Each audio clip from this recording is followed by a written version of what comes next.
Hi friends, అంతా ఎలా ఉన్నారు? బాగున్నారు అనుకుంటున్నాను. మీ అందరికీ నచ్చేటటువంటి హర్రర్ ఎలిమెంట్తో హర్రర్ అండ్ మిస్టరీ కలిపి బాగా దట్టించి రాసినటువంటి మిస్టరీ నవల, అట్లాగే హర్రర్ నవలగా కూడా చెప్పుకోవచ్చండి, మన జయంత సేన. ఈ మిస్టరీ హర్రర్ నవలకి మీ అందరికీ స్వాగతం. ఇంకా మన ఛానల్ని, ఆడియో ఫేస్ ఛానల్ని సబ్స్క్రైబ్ చేసుకోండి, లైక్ చేయండి, షేర్ చేయండి. అట్లాగే కామెంట్స్ రూపంలో మీరేమనుకుంటున్నారో తెలియచేయండి. ఇక ఆలస్యం చేయకుండా మనం మెయిన్ స్టోరీలోకి అయితే వెళ్ళిపోదామండి. రండి, ఆస్వాదించండి, ఆనందించండి, ఎంజాయ్ చేయండి, ఎంకరేజ్ చేయండి మన జయంత సేన. ఇక కథలోకి అయితే వెళ్ళిపోదాం పదండి. రెండవ భాగం, వాట్ హ్యాపెండ్ మై బాయ్. ఎలా ఉంది? డాక్టర్ మునిరాజ్ మెత్తగా పలకరిస్తున్నాడు. నెమ్మదిగా స్పృహలోకి వచ్చాడు శశికాంత్. కళ్ళు తెరిచి చూశాడు. ఆత్రంగా తననే చూస్తున్న నర్సులు, డాక్టర్ మునిరాజ్ కనిపించారు. దిగ్గులు లేచి కూర్చున్నాడు. తనకేమైంది? డాక్టర్స్ రెస్ట్ రూమ్, తన హాస్పిటల్, తన సీనియర్ డాక్టర్ మునిరాజ్, తన ఏరియా. ఏమీ లేదు. చెట్లు లేవు, ముళ్ళ పొదలు లేవు, ముసలి వ్యక్తి లేడు. అంతా తన భ్రమ. అసలు తనేమిటి, తన చదువేమిటి, తన స్థాయి ఏమిటి, తనకి భ్రమలేమిటి? పరువు పోదు. అసలు ఏమైంది తనకి? కణతలు రుద్దుకున్నాడు. నాకేమైంది సార్? నార్మల్గా ఉండడానికి ట్రై చేస్తూ అడిగాడు. Nothing to worry doctor, just BP shoot up అయింది, అన్కాన్షియస్ అయ్యావంతే. Now your condition is normal, నవ్వుతూ అన్నాడు డాక్టర్ మునిరాజ్. నర్సు చల్లటి మంచినీళ్ళు ఇచ్చింది. తాగి స్థిమితపడ్డాడు డాక్టర్ శశికాంత్. లిఫ్టులో ఆగిపోవడం, వరండాలో వింతగా నడవడం అన్నీ చెప్పారు నర్సులు. అంతా విని స్టన్ అయిపోయాడు డాక్టర్ మునిరాజ్. Something wrong. ఏమిటది? నర్సు చెప్పింది. బెడ్ మీద పేషెంట్ ఏదో పేరుతో పిలిచాడని, శశికాంత్ ఫెయింట్ అయ్యాడా నేను. మరీ ఆశ్చర్యపోయాడు. ఇదేంటి? రెస్ట్ తీసుకో శశి, ఇప్పుడే వస్తాను అని తన ఛాంబర్కేసి దారితీశాడు. నర్స్, ఆ 313 ఫైల్ తీసుకురా పిలిచాడు. పేజీలు తిరిగేస్తూ వివరాలన్నీ చదివాడు. ఆ వ్యక్తి పేరు మురుగనాథం, ఊరు విల్లుపురం, వయస్సు 78 సంవత్సరాలు, గుండెల్లో 2 వాల్వులు లీక్ అవుతున్న వ్యాధి, బీపీ, షుగరు, కిడ్నీలు వ్యాధి ఏవీ లేవు, అంతా నార్మల్. మిగతా ఆర్గాన్స్ అన్నీ చక్కగా పనిచేస్తున్నాయి. ఊపిరితిత్తుల్లో కూడా ఏ ప్రాబ్లం లేదు. కేవలం హార్ట్లో వాల్వులు ఇప్పుడు లీక్ అవుతున్నాయి అంతే. Strange, very strange. ఈ రోజుల్లో ఏ సమస్య లేని మనిషి, అది ఈ వయసు వరకు. Really unbelievable. ఓసారి చూడాలనిపించింది డాక్టర్ మునిరాజ్కి. 20 ఏళ్ల వరకు కూడా హెల్తీగా లేని మనుషులున్న ఈ సొసైటీలో 78 ఏళ్ల వరకు అన్నీ సవ్యంగా హెల్తీగా ఉండడం అంటే మాటలా? లేచి నెమ్మదిగా 313కి బయలుదేరాడు. ఆలోచనల్లో రూమ్ దాటేసి వెళ్ళిపోయాడు మునిరాజ్. సార్, నర్సు పిలుపుతో పరధ్యానం నుండి తేరుకుని లోపలికి అడుగుపెట్టాడు. ఓసారి ఆ వ్యక్తిని పరిశీలనగా చూశాడు.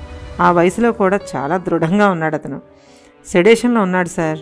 ఇందాక బాగా ఎక్సైట్ అయ్యారని సార్ సెడేషన్ ఇవ్వమన్నారు, నర్స్ చెప్పింది. తల పంకించి బయటకు వచ్చేస్తూ యథాలాపంగా అడిగినట్టుగా అడిగాడు డాక్టర్ మునిరాజ్. ఏదో పేరుతో పిలిచాడన్నా, ఏం పేరది? ఏదో భూపతి సార్. ముందేదో ఇంకో పేరుంది, గుర్తు రావడం లేదు. సారీ సార్, నర్స్ చెప్పింది. That's all right, take care. వడివడిగా నడుస్తూ బయటకు వచ్చేశాడు మునిరాజ్. రాత్రి టైం 1:30 దాటుతోంది. విశాలమైన బెడ్రూమ్లో తెల్లని బెడ్ మీద చెక్కిన శిల్పంలా గాఢ నిద్రలో ఉంది జయంతసేన. ఆమె వేసుకున్న నైట్ డ్రెస్ ఆమె అందాన్ని రెట్టింపు చేస్తోంది. నీలిరంగు కాంతి గదంతా పరుచుకొని ఉంది.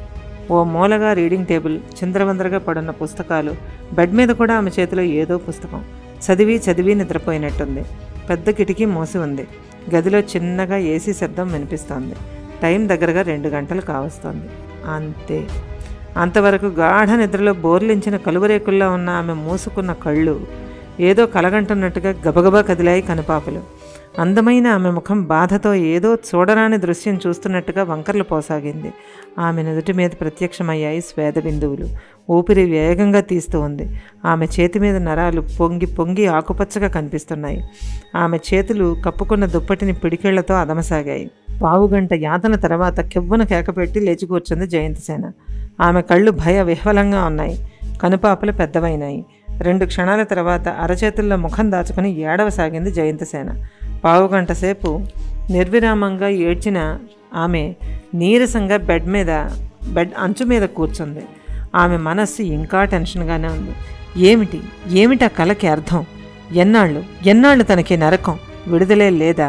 ఈ కళ ఇలా ఎంతకాలం వెంటాడుతుంది? ఆమె చూపులు అప్రయత్నంగా వాల్ క్లాక్ వైపు తిరిగాయి. ఎగ్జాక్ట్లీ 2 గంటలు దాటి 20 నిమిషాలైంది. రోజు ఇదే టైం, రోజు ఇదే కళ. ఇలా ఇలా ఇలా తనకే ఎందుకు జరుగుతోంది? అసలు ఇలా ఎవరికైనా జరుగుతుందా? తనేం పాపం చేసింది? ఎన్ని దేవుళ్ళకు మొక్కుకుంది ఈ కళ రాకూడదని? ఏ దేవుడు వినడా? తనకిలా ఒకే కళ ఎన్నాళ్ళని వస్తుంది?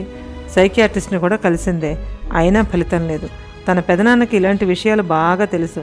ఆయన పరిశోధన ఆసక్తి పారానార్మల్ యాక్టివిటీస్ పైనే. లాభం లేదు. రేపు ఎలాగైనా ఆయన్ని కలవాలి. ఈ నరకయాతనకి కారణం ఏమిటో తెలుసుకోవాలి. ఇలా అనుకున్నాక కాస్త రిలాక్స్గా అనిపించింది జయంత్కి. లేచి వాటర్ బాటిల్ తీసుకుని గడగడా తాగేసింది. అటు ఇటు పచార్లు చేసింది. టెన్షన్ తగ్గించుకోవడానికి వెళ్ళి కిటికీ దగ్గర నిలబడింది. విండో తెరిచింది. బయటంతా చీకటి, చుట్టూ చెట్లు. జయంతసేన తండ్రి బిజినెస్ మ్యాన్. అతనికి లోన్లీగా ఉన్న లొకాలిటీ అయితే బాగుంటుందని నచ్చచెప్పి జయంతసేనే బలవంత పెట్టి తండ్రి చేత కొనిపించింది ఆ స్థలం. ఆమెకి నచ్చినట్టే డిజైన్ చేయించి కట్టించాడు ఆమె తండ్రి జయరాజ్. బిల్డింగ్ చుట్టూ చక్కటి చెట్లు పెంచారు. హైబ్రిడ్ మామిడి చెట్లు, కొబ్బరి చెట్లు. చాలా అందంగా ఉంటుంది ఆ ఇల్లు. తమ ఇల్లు అంటే జయంతసేనకు చాలా ఇష్టం. ఎన్నో రాత్రులు ఆ కిటికీలోంచి చూస్తూ గడుపుతూ ఉంటుంది. కాసేపు చూసి మనసు స్థిమితపడ్డాక తలుపు మూసేసింది. ఆందోళితమైన మనస్సు నెమ్మదించింది. మొన్నటి రోజు ఆ శశికాంత్ వల్ల కుదరలేదు. రేపు ఎలాగైనా వెళ్ళి కలవాలి. అదే ఆలోచన ఆమెలో. మెల్లమెల్లగా తిరిగి నిద్రలోకి జారుకుంది. కాసేపట్లో గాఢ నిద్రలోకి వెళ్ళిపోయింది జయంతసేన. ఉదయం 10 గంటల వేళ యూనివర్సిటీ క్యాంటీన్లో ఓ వారగా కూర్చున్నారు జయంత, మధుకర్, విద్యాధరి. జయంతసేన ముఖం సీరియస్గా ఉంది. టీ వచ్చింది. మెల్లగా టీ కప్పు పెదాలు కానించుకుంది. ఏవేవో ఆలోచనలు. విద్య, ఇవాళ నేను మా పెదనాన్నను కలవాలి. ఆయనకెంత పనున్నా సరే ఇక నేను టాలరేట్ చేయలేను. 2 నెలలుగా ఇదే పరిస్థితి. రాత్రి అవుతుందంటేనే భయంగా ఉంది.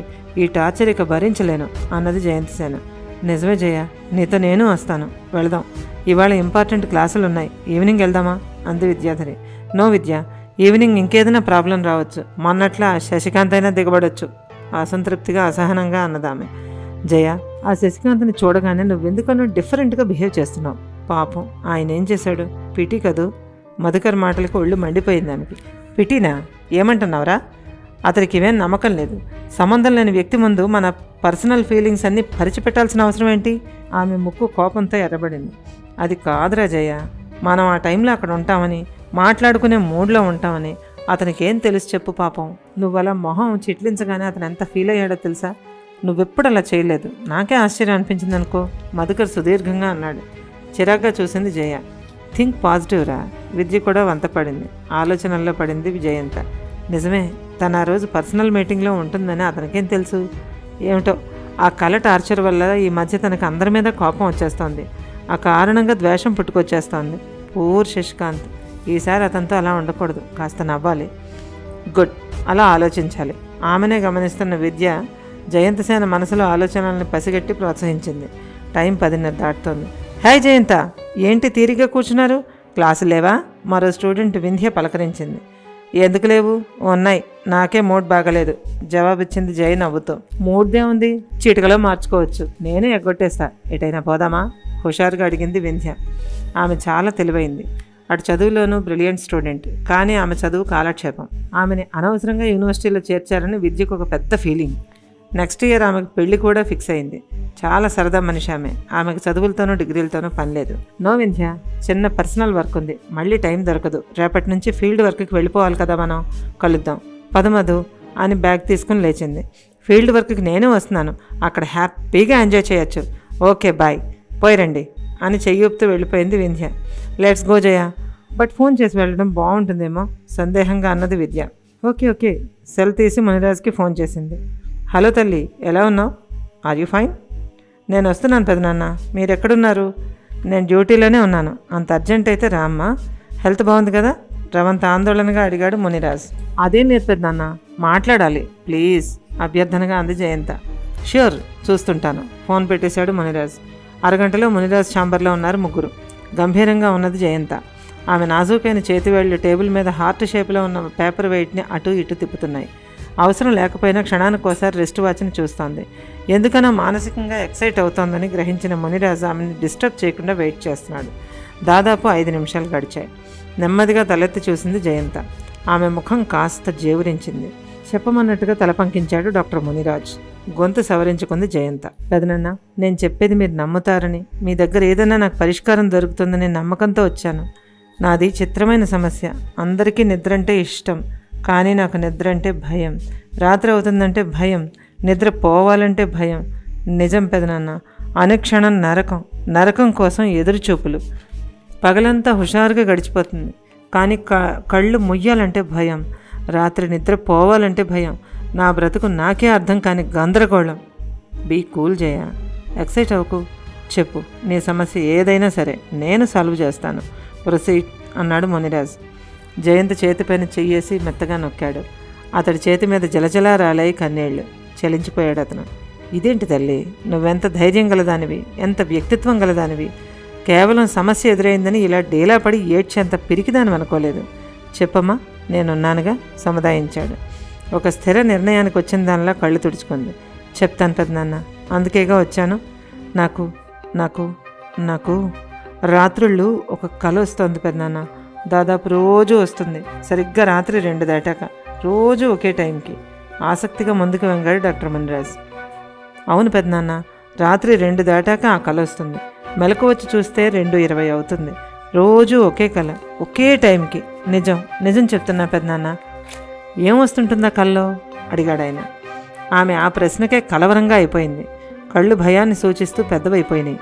ఆ కల్లో ఒక పెద్ద కొండ, ఆ కొండ మీద ఒక కోట, ఆ కొండ పాదంలో పెద్ద విశాలమైన ప్రదేశం చెట్లతో కప్పబడి ఉంటుంది. అక్కడ ఒక రాతి బల్ల, ఆ బల్లపై ఎర్రటి చీర కట్టుకుని ఓ అమ్మాయి నిద్రపోతూ ఉంటుంది. ఆమెకి స్పృహ ఉన్నట్టే కనిపించదు.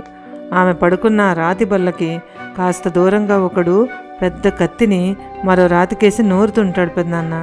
ఆ కత్తి అంచు పదునుగా తెల్లగా మెరుస్తూ ఉంటుంది. ఆ చోట్లోనే ఆ అమ్మాయికి కాస్త దగ్గరగా ఓ ముసలివాడు చిన్న గట్టు మీద కూర్చుని చేతికర్రలో పొడవైన కత్తిని దింపి దానికి రత్నాలు మణులతో ఉన్న పిడిని బిగిస్తూ ఉంటాడు. ఎటూ చూడడు, ఎవ్వరూ మాట్లాడుకోరు. చుట్టూ పొడవైన వృక్షాలు, దూరంగా కోట పెదనాన్న, పెద్ద కోట. నిజం, ఆ ముసలివాడి చేతి మీద 2 కత్తులు, డాలు ఉన్న పచ్చబొట్టు ఉంటుంది పెదనాన్న. సూర్యాస్తమయం అవుతూ ఉంటుంది. ఆ కత్తి నూరేవాడు నుదుట నెలవంక, చేతికి బంగారు కడియం, మెడలో నక్షత్రాకారపు ఎర్రటి రాయితో బిగించబడిన లాకెట్ ఉంటాయి. అప్పుడు నూరిన కత్తిని పట్టుకుని ఆ అమ్మాయికి దగ్గరగా వస్తాడతను.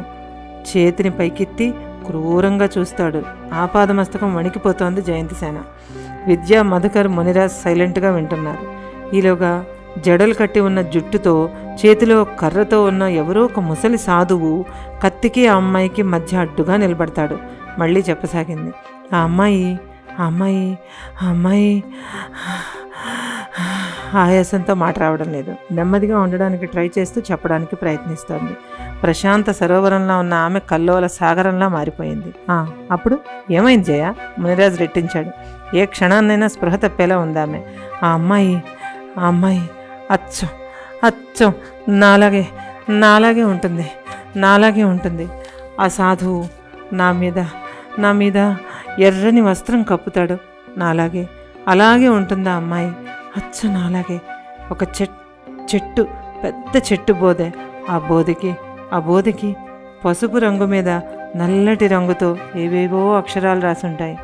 ఆ సాధువు నా చెయ్యి పట్టుకోగానే అని స్పృహ పడిపోయింది జయంతిసేన. వింటున్న ముగ్గురు బిగుసుకుపోయారు. జయ ఆందోళనగా కుదిపారిద్దరు. డాక్టర్ మునిరాజ్ చప్పున ఆమె పల్స్ చూశాడు. నార్మల్గానే ఉంది. దీర్ఘంగా ఊపిరి తీసుకున్నాడు అతను. నర్స్ కేకేశాడు. పరిచర్యలు మొదలైనవి. పావుగంట కళ్ళు తెరిచింది జయంతిసేన. నీరసంగా పాలిపోయిన ఆమె ముఖం చూడగానే చాలా జాలిగా అనిపించింది మునిరాజ్కి. వేడిగా టీ తెప్పించాడు. తాగిన తర్వాత కాస్త దెబ్బరెళ్ళింది. ఇదే పెదనాన్న నేను అనుభవిస్తున్న నరకం. ఇదే ప్రతి రాత్రి స్పష్టంగా సినిమాలో నా కళ్ళ ముందు కదిలే దుస్వప్నం. ప్రతి రాత్రి ఖచ్చితంగా 2 గంటలు దాటాక వస్తుంది పెదనాన్న. రాకుండా అయితే ఉండదు. అసలు ఆ కళకి నాకు ఏం సంబంధం? ఆ కోట ఎక్కడిది? ఆ కోటకి నాకు ఏం సంబంధం? ఆ వ్యక్తులెవరు? వాళ్ళకి నాకు ఏం సంబంధం? ఆ నిద్రపోయే అమ్మాయి నాలా ఉండడం ఏంటి? అసలు ఇదంతా ఎందుకు? చివరిగా వచ్చిన ఆ సాధువు ఎవరు? నన్నెందుకని కాపాడుతాడు? ఎటు తీసుకుపోతున్నాడు? గుండె భయంతో వణికిపోతూ ఉంటుంది పెదనాన్న. ఏడుస్తోంది. ఎన్నాళ్ళైంది తల్లి కలొచ్చి? అడిగాడు మునిరాజ్. దాదాపుగా 2.5 నెలల నుండి ప్రతి రాత్రి ఒక్క రోజు కూడా తప్పకుండా వస్తుంటుంది. నా గుండె తట్టుకోలేకపోతుంది పెదనాన్న, నా గుండె తట్టుకోలేకపోతుంది. మెలకువగా ఉన్నప్పుడు కూడా అందులోని ప్రతి వస్తువు కళ్ళకు కట్టినట్టే ఉంటుంది. నిజం పెదనాన్న, మీకు చాలా విషయాలు తెలుసు. ఎలాగో ఒకలాగా నన్ను ఈ రాత్రి నరకం నుంచి బయటపడేయాలి. అది మీరొక్కరే చేయగలరు. నాకు ఇంకెవ్వరి మీద నమ్మకం లేదు. టేబుల్ మీద తలవాల్చింది జయంతిసేన. మునిరాజ్ గంభీరంగా ఆలోచనలో పడ్డాడు. చెప్పండి పెదనాన్న, మీరు నాకు హెల్ప్ చేస్తారు కదూ? దీనంగా అడిగింది. అదేం మాట తల్లి, దీని గురించి తప్పకుండా ఈరోజే పని మొదలు పెడతాను. నువ్వేం వర్రీ కాకు. తప్పక ఈ కళకి నీకు మధ్య ఏదో సంబంధం ఉందమ్మా. అదేదో తప్పకుండా కనుక్కుంటాను. అంతకుముందు నువ్వు నాకు కొన్ని జవాబులు చెప్పాల్సి ఉంటుంది. నిన్ను తీరికగా అడుగుతాను. ఇవాళ అందరం ఇక్కడే భోజనం చేద్దాం. లంచ్ అయినాక 1 గంట మనందరం డిస్కస్ చేద్దాం. ఇక ఈ విషయంలో భయం మర్చిపో. ఈ సమస్య అసలు ఎప్పుడు మొదలైందో తెలుసుకోవాలి, ఎందుకు మొదలైందో తెలుసుకోవాలి. మీరు ముగ్గురు అలా రిలాక్స్ అవ్వండి. నేను ఒకసారి రౌండ్స్కి వెళ్ళి వస్తాను, ఓకేనా? అడిగాడు డాక్టర్ మునిరాజ్. అంగీకారంగా తలూపారు ముగ్గురు. తమ స్నేహితురాలు ఇంత నరకయాతన పడుతోందంటే విద్య, మధు తట్టుకోలేకపోతున్నారు. నేను రౌండ్స్కి వెళ్ళి వస్తాను. Take care Madhu. సైగ చేసి బయటికి వెళ్ళిపోయాడు ఆయన. జయంతిసేన బడలేకగా టేబుల్పై వాలి కళ్ళు మూసుకుంది. విద్య, మధు రిలాక్స్గా ఉండడానికి ట్రై చేస్తూ సైలెంట్గా ఉన్నారు. ఇదండి జయంతిసేన మిస్టరీ అండ్ హర్రర్ నవల ఈరోజు భాగం. ఎలా ఉంది? మీకు నచ్చింది అనుకుంటున్నాను. అస్సలు మీరు ఊహించలేదు కదూ. ఇటువంటి విచిత్రమైన ట్విస్టులు ఇంకా భయానక సంఘటనలు చాలా ఉన్నాయండి. సో మీకోసం మిమ్మల్ని వేరే భయానక ఊహాతీత ప్రపంచంలోకి తీసుకువెళ్ళడం కోసం నడుస్తోంది ఈ జయంతిసేన సోషియో ఫ్యాంటసీ నోవెల్. తప్పకుండా మీకు నచ్చిందనే ఆశిస్తూ, ఇక తర్వాత ఏం జరగబోతోంది అనే ఇంట్రెస్టింగ్ ఇష్యూస్ని మీరు మనసులోనే ఊహించుకోండి. ఇక నెక్స్ట్ ఎపిసోడ్ దాకా వెయిట్ చేయక తప్పదు. సో నెక్స్ట్ ఎపిసోడ్ మీ దగ్గరకు వచ్చే వరకు బాయ్.